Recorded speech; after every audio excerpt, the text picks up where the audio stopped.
Hello everyone, I am Ravi Jain. Today we will discuss about bond investment और आज हम इसका part 2 discuss करेंगे। पार्ट 1 हमने ऑलरेडी डिस्कस किया है। आप यहाँ पर पढ़ने के लिए जो पार्ट 2 है उसको गो थ्रू होने से पहले पार्ट 1 में जाइए और पार्ट 1 को रीड करने, इस बॉन्ड इन्वेस्टमेंट पूरे चैप्टर को पढ़ने से पहले टाइम वैल्यू ऑफ मनी पूरा स्टडी करिए केयरफुली। वो बहुत इंपॉर्टेंट चैप्टर है, बॉन्ड इन्वेस्टमेंट के लिए बहुत इंपॉर्टेंट है, क्योंकि जो हमारा केस फ्लो डायग्राम है वो बहुत इंपॉर्टेंट कंसेप्ट है, वो काम आएगा। अभी तक हमने देखा था कि बॉन्ड्स क्या होते हैं, बॉन्ड्स में बॉन्ड्स के टाइप्स क्या होते हैं, बॉन्ड्स की फेस वैल्यू, कूपन वैल्यू का क्या मतलब होता है, बॉन्ड्स की मेच्योरिटी का क्या मतलब होता है, बॉन्ड्स की प्राइस का क्या मतलब होता है, बॉन्ड की यील्ड टू मेच्योरिटी रेट का क्या मतलब है, बॉन्ड पे जो रिटर्न मिलता है उसका क्या मतलब। आज हम देखेंगे बॉन्ड से रिलेटेड ही एक टर्म जिसका नाम है current yield of the bond. ये current yield of the bond क्या होती है, इसकी जो डेफिनेशन है वो ये है। हम ये देखते हैं current yield of the bond. इस पार्ट 2 में हम देख रहे हैं current yield of the bond. इसका मतलब होता है कि how much percentage is the annual income of the bond price. Bond price का आपको एनुअली जो इनकम मिलती है, बॉन्ड में एनुअल इनकम क्या होती है, वही कूपन वैल्यू जो हमें मिलती है, कूपन जो कूपन की वैल्यू होती है, तो वो बॉन्ड प्राइस का कितना परसेंटेज है उसको बोलते हैं अपन करंट यील्ड, नाम दे देते हैं उसको। क्या नाम दिया हुआ है, current yield.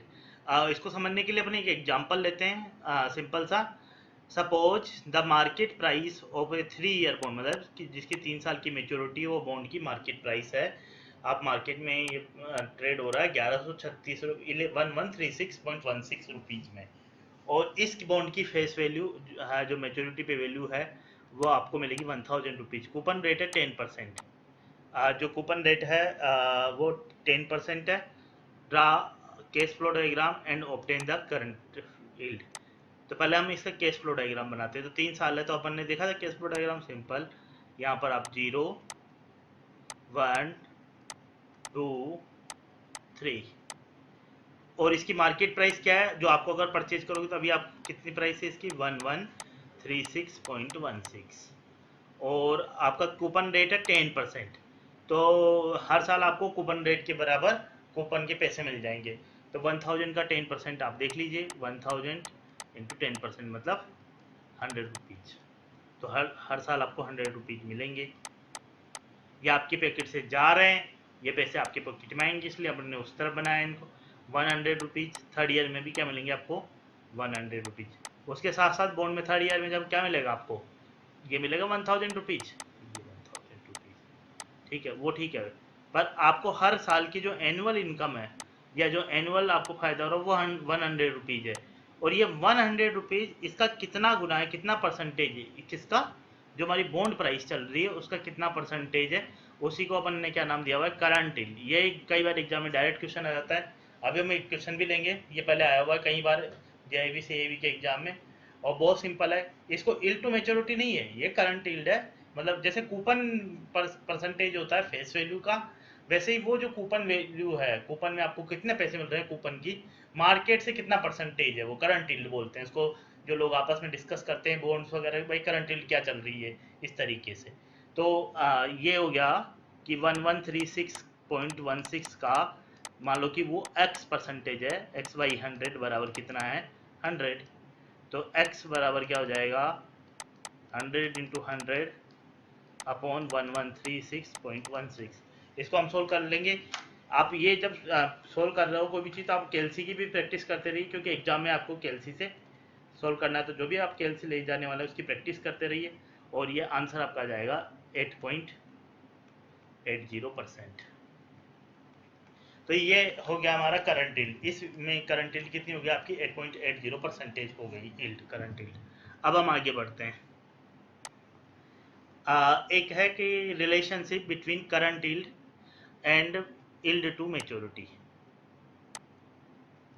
Relationship between current yield and yield to maturity, की करंट यील्ड और यील्ड टू मेच्योरिटी में का हम एक रिलेशनशिप देख लेते हैं। फॉर एग्जांपल अभी हम देखते हैं कि जैसे ये जो हमारा लास्ट वाला क्वेश्चन है, इसमें जो हमारा कूपन रेट है 10% है, और यील्ड टू मेच्योरिटी हमें पता नहीं है। पर इसमें जो हमारा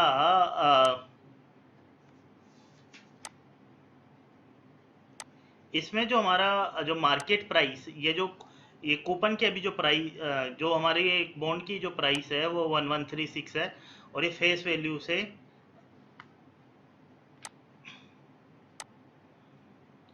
ये हमारी जो ये बॉन्ड की प्राइस है 1136 रुपीज़ है, और फेस वैल्यू कितनी 1000 रुपीज़। तो अगर अपन को इस केस में यील्ड टू मेच्योरिटी निकालना है तो अपन कैसे निकालेंगे? यील्ड टू मेच्योरिटी क्या होगी, वो अभी हम इसको एक बार सोल्व करते हैं।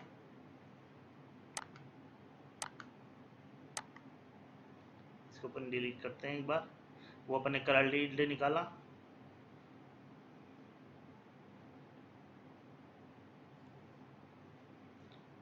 अगर यील्ड टू मेच्योरिटी निकालना हो तो अपन को क्या करना पड़ेगा? जैसा कि हमने पहले देखा था कि अपन को इंटरेस्ट रेट निकालनी है, बेसिकली जो अंडरलाइंग इंटरेस्ट रेट आपको मिलेगी, अगर आप इस पैसे को मेच्योरिटी तक होल्ड करते हैं तो आपको जो फायदा मिलेगा वो क्या होगा, 113 प्रेजेंट वैल्यू के बराबर। 100 को लाना पड़ेगा अपन को 1 प्लस 100 को लाना पड़ेगा यहाँ वहाँ पर प्रेजेंट में, तो ये हो जाएगा 100 अपॉन, वो हमें पता नहीं है interest rate, 1 plus R 100 1 plus R का स्क्वायर, और यहाँ पर क्या होगा 1100, क्योंकि अब इन दोनों को लाना पड़ेगा ना, 1100 और 1 प्लस आर का क्यूब, 1 प्लस आर का क्यूब, इससे जो आर आएगा वही यील्ड टू मैच्योरिटी आएगा। अभी हम इसको कैलकुलेट नहीं कर रहे हैं, पर फॉर एग्जांपल की जो आपकी जो बॉन्ड की फेस वैल्यू थी 1000, और आपकी जो मार्केट प्राइस है वो क्या है, ज़्यादा है बॉन्ड की वैल्यू से। अभी हम क्या करते हैं कि इसको एक हम एक लेते हैं और इसको क्या कर देते हैं कि मान लेते हैं कि ये 1000 हो, क्या हो ये 1000 हो।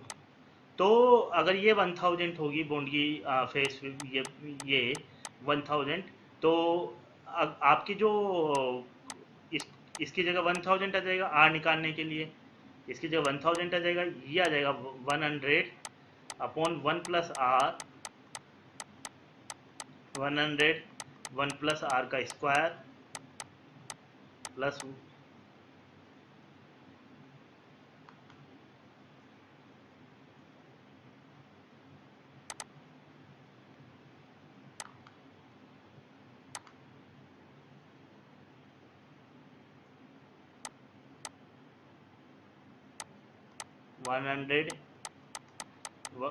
1 प्लस आर का क्यूब 1100। तो अगर आप इसके आर को सोल्व करेंगे, मैं सोल्व नहीं कर रहा, तो वो आएगा 10%। जब आपकी जब आपकी मार्केट इंटरेस्ट, जो अभी मार्केट प्राइस है बॉन्ड की, वो फेस वैल्यू के बराबर होती है, तो जो आपकी वाई टी एम है, जो वाई टी एम है वो क्या होता है, आपके वाई टी एम है, वो जो आपके वाई टी एम है वही कूपन रेट के बराबर होता है, और वही करंट यील्ड के बराबर भी होता है, क्योंकि 1000 का 10% 100 रुपीज होगा, तब सारी चीज़ें सेम होगी। पर अगर आपका जो मार्केट प्राइस है, बॉन्ड की जो मार्केट प्राइस है वो बॉन्ड की फेस वैल्यू से ज़्यादा है, बॉन्ड की फेस वैल्यू ज़्यादा है, तो आपका जो करंट यील्ड है उससे ज़्यादा आएगी, क्या आएगी आप उससे कम आएगी आपकी actual yield to maturity. Yield to maturity किसको रिप्रेजेंट करे, एक्चुअल जो आपको रिटर्न मिल रहा है, तो एक्चुअल रिटर्न क्या होगा, कम मिलेगा जब अगर ये 1136 है तो, और ये 1000 है, तो आपको एक्चुअल रिटर्न क्या मिलेगा, जो अपन ने करंट यील्ड क्या निकाली थी अभी इस केस में 8.8%, तो आपको एक्चुअल रिटर्न क्या होगा 8.8% से भी कम मिलेगा। पर इसकी जो मार्केट प्राइस है, अगर मार्केट प्राइस में आप कितने रुपए में आपको खरीद पा रहे हो, तो आपको ज़्यादा पैसे देने पड़ेंगे। अगर आपको फेस वैल्यू ज़्यादा पैसे देने पड़ रहे हो तो करंट यील्ड से भी आपकी क्या होगी, जो आपकी एक्चुअल यील्ड है वो कम होगी, करंट यील्ड से 8.8% से कम होगी। क्लियर है? पर अगर आपको ये 1000 की बजाय 900 रुपये में मिल जाएगा, आपको अगर ये 900 रुपये में मिल जाएगा, तो आपकी जो यील्ड टू मेच्योरिटी होगी वो करंट यील्ड से 8.8% से क्या होगी, ज़्यादा होगी। ये हमने इसको यहाँ समझाया है। क्लियर है कि अगर यील्ड टू मेच्योरिटी होगी करंट यील्ड के बराबर, यदि इफ आपकी जो मार्केट प्राइस है वो फेस वैल्यू के बराबर है, मतलब कि जो फेस वैल्यू 1000 तो मार्केट प्राइस भी क्या है 1000, तो करंट यील्ड क्या होगी, यील्ड टू मेच्योरिटी के बराबर होगी, दोनों 10% होंगे। अगर मार्केट प्राइस ज़्यादा है, मतलब आप 1000 से ज़्यादा में खरीद रहे हो, मान लो कि फेस वैल्यू से मार्केट प्राइस 1000 से ज़्यादा है, तो यील्ड टू मेच्योरिटी क्या होगी, कम होगी, करंट यील्ड से 8.8% से कम होगी। और अगर मार्केट प्राइस कम है फेस वैल्यू से, मार्केट प्राइस फेस वैल्यू कम है, मतलब अगर आप 900 में परचेज कर रहे हो लेस देन 1000, तो जो YTM होगी वो ग्रेटर देन क्या होगी, 8.8% होगी। ये कंसेप्ट आपको सोल्व करने में काम आ सकते हैं, यील्ड टू मैच्योरिटी को भी कई बार, क्योंकि मैं आपको एग्जांपल देता हूँ, जैसे यहाँ पर ये जो आर है, इसको कैलकुलेट करने के लिए तो आपको एक्सेल चाहिए या कोई प्रोग्रामिंग फॉर्मूला या कोई टेक्निक्स चाहिए, न्यूमेरिकल मेथड्स वगैरह जो टेक्निक्स होती है उनसे, या hit trial and error method से निकाल सकते हो। पर मैं श्योरली कह सकता हूँ कि जो ये आर है ये ग्रेटर देन 8.8% होगा। इस केस में आर क्या होगा, बिना सोल्व किए में ये बोल सकते हैं कि इसमें जो इल्ड टू सॉरी 8.8% से कम होगा, क्योंकि हमारी जो हमें जो बॉन्ड खरीदना पड़ रहा है वो फेस वैल्यू से कम ज़्यादा में खरीदना पड़ रहा है। तो इसका मतलब जो एक्चुअल इल्ड होगी, करंट इल्ड तो रिप्रेजेंट कर रहा है करंट इल्ड को, पर जो एक्चुअल इल्ड है मतलब जो YTM है, अगर आप मेच्योरिटी तक होल्ड कर रहे हैं बॉन्ड को, तो आपको जो एक्चुअल रिटर्न होगा 8.8% से भी कम होगा। तो जब आप इसको सोल्व करेंगे, जब आप इसको सोल्व करेंगे तो ये 8.8% से भी 8.8% से क्या आएगा, कम आएगा, 8.8% से कम आएगा। आपको क्लियर है ये रिलेशनशिप? ठीक है, अब हम इसमें एक आगे और देखते हैं। ये हमने देखा रिलेशनशिप बिटवीन करंट इल्ड। एक हमें एक एग्जाम का क्वेश्चन लिखते हैं जो हमारे JAB और CIB में पुराना क्वेश्चन आया, ये मेमोरी बेस्ड क्वेश्चन है, और ये क्वेश्चन बहुत सिंपल है, पर अपन ले लेते हैं इसको। क्वेश्चन क्या है, और मैं आपको एक सीक्रेट बताना चाह रहा हूँ कि ये आप जो भी एग्जाम से इनके पुराने क्वेश्चन जरूर सोल्व करके जाइए। ये जो पुराने क्वेश्चंस हैं उन्हीं के बेस पे आपके जो नए क्वेश्चंस आने वाला है, जो आपके एग्जाम में क्वेश्चंस आने वाला है, वो उन्हीं के बेस पे क्वेश्चन आने वाला है। तो पुराने क्वेश्चन बहुत ही इंपॉर्टेंट है आपके लिए, तो आप उनको करके जाइए एग्जाम में।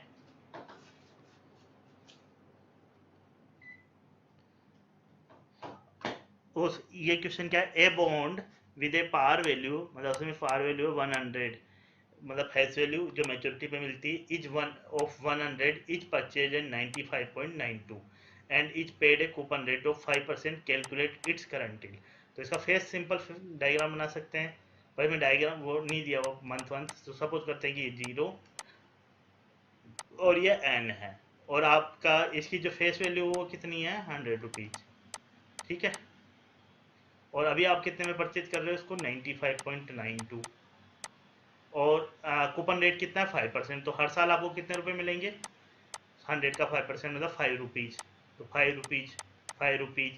अब करंट यील्ड क्या होती है कि 5 रुपीज 95.92 का कितना परसेंटेज है, 5 रुपीज 95, जो ये अपनी है ये 95.952 का कितना रुपीज है, तो 95.92 का सपोज करो कि x परसेंटेज है, तो x बाई 100 बराबर 5, तो x बराबर क्या हो जाएगा, 500 बाई 95.92, x बराबर क्या हो जाएगा, 500 बाई 95.92। तो ये आप सोल्व करेंगे क्या आएगा, 500 बाई 95.92, तो ये आपका आंसर आ जाएगा 5.21%। तो आप ये जो बी ऑप्शन है ये टिक कर सकते हैं इसमें। ये हमारा ओल्ड एग्जाम का एक क्वेश्चन हो गया। अब हम एक और क्वेश्चन हमारे बुक से ले लेते हैं सिंपल। तो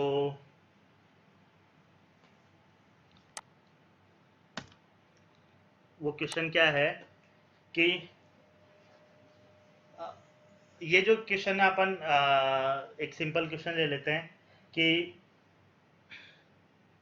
ए 6 ईयर बॉन्ड, ये क्वेश्चन अपन ले रहे हैं 4th नंबर का आपका क्वेश्चन है बुक का। ए 6 ईयर बॉन्ड,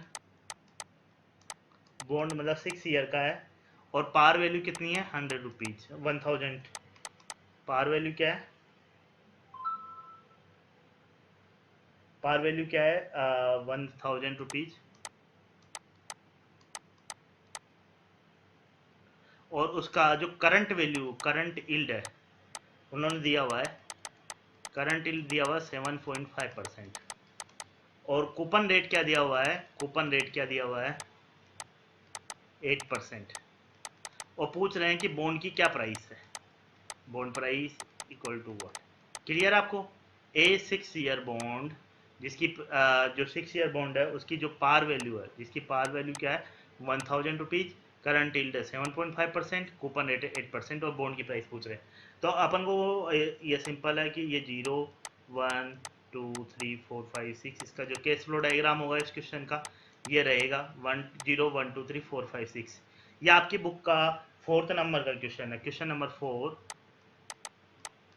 तो ठीक है, तो आपका जो अभी जो आपकी जो बॉन्ड की प्राइस है, मतलब वो बॉन्ड प्राइस पूछ रहा है ये क्या होगा, और आपकी जो फेस वैल्यू है वो है 1000 रुपीज, और कूपन रेट कितना है आपका, कूपन रेट है करंट यील्ड है 7.5% और कूपन रेट है 8%, कूपन रेट दिया हुआ अपन को 8%।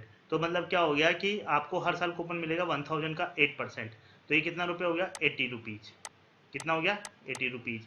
और ये आपको बॉन्ड प्राइस नहीं दी हुई है पर करंट यील्ड दी हुई है, तो मतलब कि बॉन्ड प्राइस का कितना करंट यील्ड ही तो परसेंटेज होता है, उतना ही तो परसेंटेज होता है 8, और करंट यील्ड कितना दिया हुआ 7.5 बाई 100 बराबर किसके करना पड़ेगा, सिंपल 80 के। तो क्या आ जाएगा, ये हो जाएगा x बराबर 80 इंटू 100 अपॉन 7.5, तो ये आ जाएगा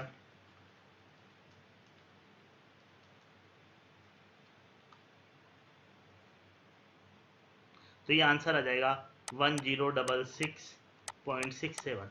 क्लियर है आपको सबको, समझ में आ गया। तो ये थोड़ा घुमा के क्वेश्चन है पर काफी इंपॉर्टेंट क्वेश्चन है, ये एग्जाम में डायरेक्ट आ सकता है।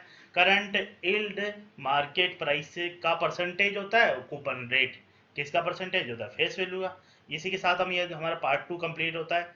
आप इसका इसी चैनल को सब्सक्राइब कर लीजिए ताकि जो आपके कंटिन्यूस अपडेट आए वो आपको पास आते रहें, और हम इसमें डेली 1 बाय 1 क्वेश्चंस और कंसेप्ट डालते जा रहे हैं। और ये हमारा जो कंसेप्ट है उनको समझने का है, हम बिल्कुल कंसेप्ट वाइज समझेंगे सारे टॉपिक्स को, कोई भी टॉपिक्स में हम इस तरीके से रिपीट नहीं होगा कि भाई हमें वो जो है कि इस तरीके से नहीं होगा कि हमें वो क्वेश्चन सोचने पड़ रहे हैं कि उनको याद करना पड़ रहा है, ये जस्ट कंसेप्ट वाइज रहेगा। Thank you very much.